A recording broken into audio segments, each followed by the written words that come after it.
joining us for this week's Facebook Live. I'm Caitlin McDermott, and today we have a special guest, Mr. Scott Thomas.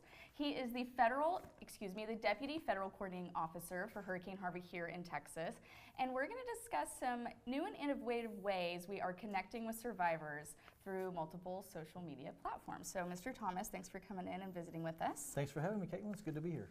Awesome. So every now and then on large-scale disasters, a Facebook site is created to serve as an additional communication channel. To better reach survivors here in Texas, we created and continue to use our FEMA Harvey Facebook page. Every day we see the comments and concerns of folks who are still recovering from Harvey and have questions. So today we're going to discuss what goes on behind the scenes and the work being done to assist those on the road to recovery and get those questions answered. So, sir, why does FEMA make connecting with survivors such a priority? Well, Caitlin, that's why we're here. We're here to help the survivors through this life-changing incident that they've gone through. So we are always looking for ways to ensure that the survivors are informed about what's going on, what things they need to be aware of, ways that they can facilitate their own recovery. So Facebook is just another great tool we found to provide that information and to get it out there to the community, in addition to our normal media outlets and radio announcements and television spots and things of that nature. Did you ever think you would be on Facebook Live talking about Facebook? No, I never did. I never thought that would happen. First time for everything, I guess. So during your time with FEMA, it kind of ties back to what we just talked about. Have you ever seen social media used as one of the primary sources for providing dispersing information to survivors after a disaster? No, this is the first time I've seen it used to this level. In the past we've used social media to post information, just like a billboard of things for people to know.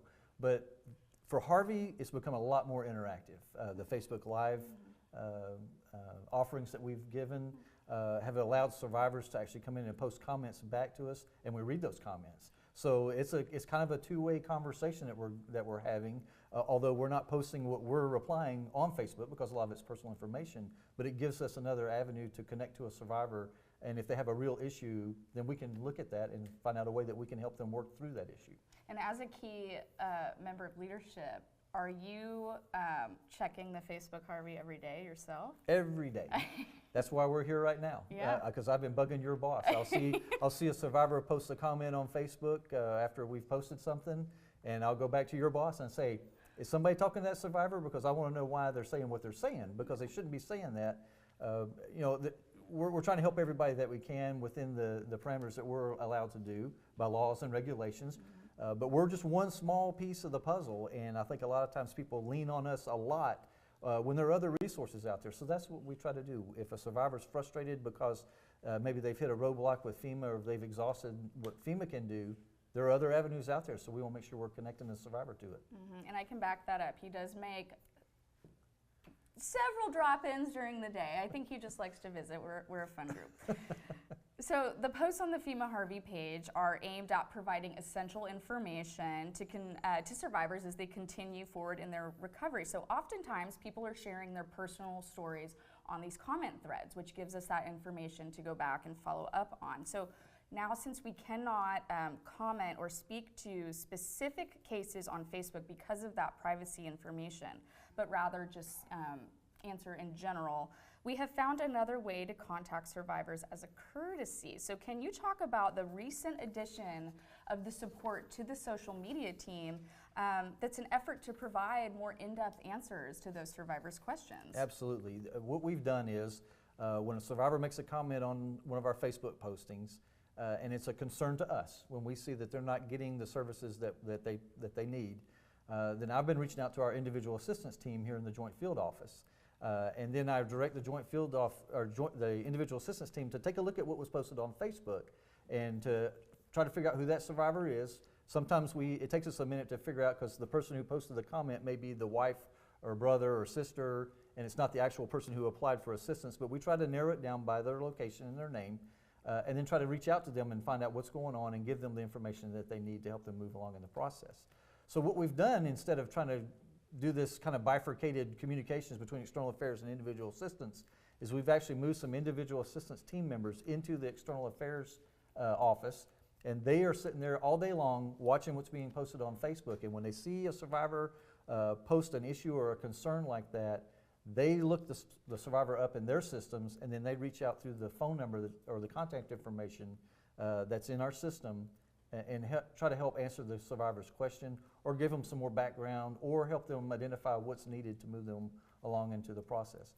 It's a great best practice. I think we're going to pick it up and start doing this on future disasters. It is a pilot program, and it's great to see. All I have to do is actually look over during the day, and those individual assistants, team members, are practically sitting at the same table as our social media team, and they're constantly passing notes to each other throughout the day.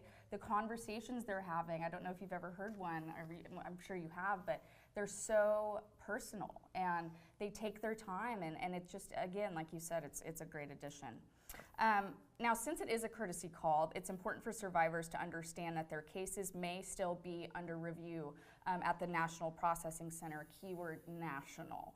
And we do ask for patience because of the sheer volume of survivors being processed from all of the disasters that have taken place all over the country this year. So let's talk about the Facebook-related efforts that have been launched. Now, what are we doing right now? You know, we're on Facebook Live, and this has become a weekly effort. And whenever we feel the need to have a special session like today, we simply go live. I think we planned this last week, right. You know? So what kind of information are survivors looking for? You know, every survivor's situation is different, and they're all looking for information that affects their personal issues that's leading to their recovery. So in the past, we were able to post a lot of very general information about the programs and the services that not just FEMA, but the state, the other federal agencies, the locals, and the volunteer agencies are offering. But everybody has a specific question for their specific situation. So this is a great avenue for if the survivor feels like they've hit a roadblock and they post that comment on Facebook. Again, our individual assistance team can look in there, see what their situation is, where they're at in the recovery, and then contact the survivor, and also contact our other partners that are working with us in the recovery and try to link them up so that they can get the resources that they need to help them continue their recovery. And there's so many partners, large scale, local scale, that have their own Facebook accounts, right. And we try to follow each other's leads. I know the Texas General Land Office shares our posts. We like to share their posts, right. As you know, we're embedded with each other. Now, so while we launched the FEMA Harvey page during the initial recovery phase, do you think this communication platform should be used even earlier, such as response? Absolutely. You know, when we're in the response phase of a disaster, we're very focused on life-saving and life safety issues. So any avenue that we can use to push messaging out to help protect the public, help survivors understand what they need to do to protect themselves, to protect their families, to protect their property, how to communicate with their loved ones who they may be missing. You know, that's just one more avenue that we can use. So yeah, absolutely, we need to start moving this along forward earlier in the disaster and make it available to the survivors.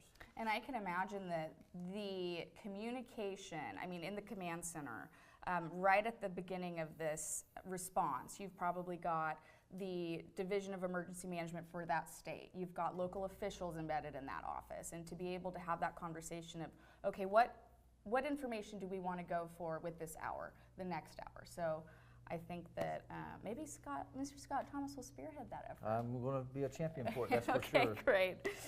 So let's talk about managing expectations. One of the most often heard comments from survivors is that they didn't get the help that they wanted. What are some of the top messages that survivors should keep in mind and that we continue to share on Facebook? You know, we've got a variety of strategies. We have survivor video posts, we have infographics of updated numbers as we progress. You asked videos, maybe you've seen some of these come out where we've taken a specific question from a survivor and thrown it up for everybody to see and give them that answer. So what do you think some of those top messages are, just to reiterate? Well, I think one of the big things we need to do to manage expectations is understand that FEMA is one small part of the total recovery package. So a lot of people lean on FEMA a lot, thinking FEMA is going to be the solution to their problem following a disaster, and that's not the case. Our assistance is very limited by law and regulation and policy. And I'll tell you, policies we can affect. We can modify policies, and we've done that for Harvey. We've modified a lot of policies to try to benefit the survivors and be survivor-centric. But those laws and regulations were really fenced in as to what we're able to do. So what the public needs to understand is that there are other agencies that are involved, not to mention the local governments, the local volunteers, the local goodwill organizations out there. Yeah, we've got long-term recovery committees out there. So there's a lot of resources out there that are external to FEMA. But again, we can try to help link those survivors up. So when a survivor feels like they've hit the wall with FEMA assistance and there's no more assistance that FEMA can provide, well, there may not be any more monetary assistance that we can provide or material assistance, but we can try to assist connecting them with those other resources that are out there. We've got volunteer agency liaisons that work in our joint field office and out in the field with us that we're linked up with the local and state volunteer agencies where we can try to find those resources. As a great example, some of the folks that are involved in our direct housing program needed assistance paying for an electric bill so that their power could be turned on. That's something that we can't do, but there's some volunteer agencies out there that are doing that for us. The General Land Office has a program out there where they're able to do that as well. So we connect the survivor up with that resource so they can continue to move forward.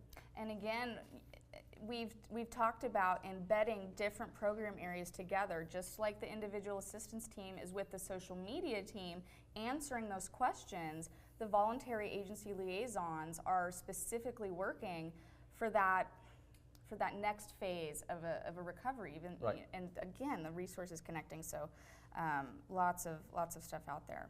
Now we are hovering at approximately 8,000 followers on FEMA Harvey. Hopefully that number will go up if everybody shares this video, which we hope you do.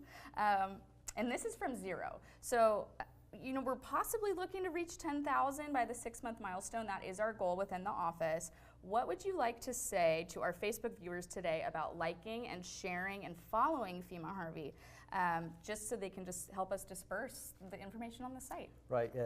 I mean, we need your help getting the message out. So a lot of people have some misconceptions about what FEMA does and how the recovery works. And this resource on Facebook is an avenue that we use to try to dispel a lot of the myths out there and give the factual information. And again, like we mentioned earlier, we're reading your posts. So if you make a comment about a situation that you or a family member has found themselves in, we're looking into that. We're trying to find a way that we can help move them forward in the recovery because we care. You know, we're human beings. We're Texans. Caitlin's a Texan. You know, and we're here helping Texans. We don't get a bonus for not giving people assistance. Our whole goal in what we do is to try to help people move forward in the recovery, whether FEMA does it or we help link them up with another organization or agency that can help them in their situation. Yes. We do have some guidelines on our FEMA Harvey page, and we know that survivors are frustrated and concerned with their situation. Now, this was a catastrophic Category 4 hurricane, so what would you like to say to those who are more colorful with their posts? Well, I would like to ask them to let's refrain from profanity.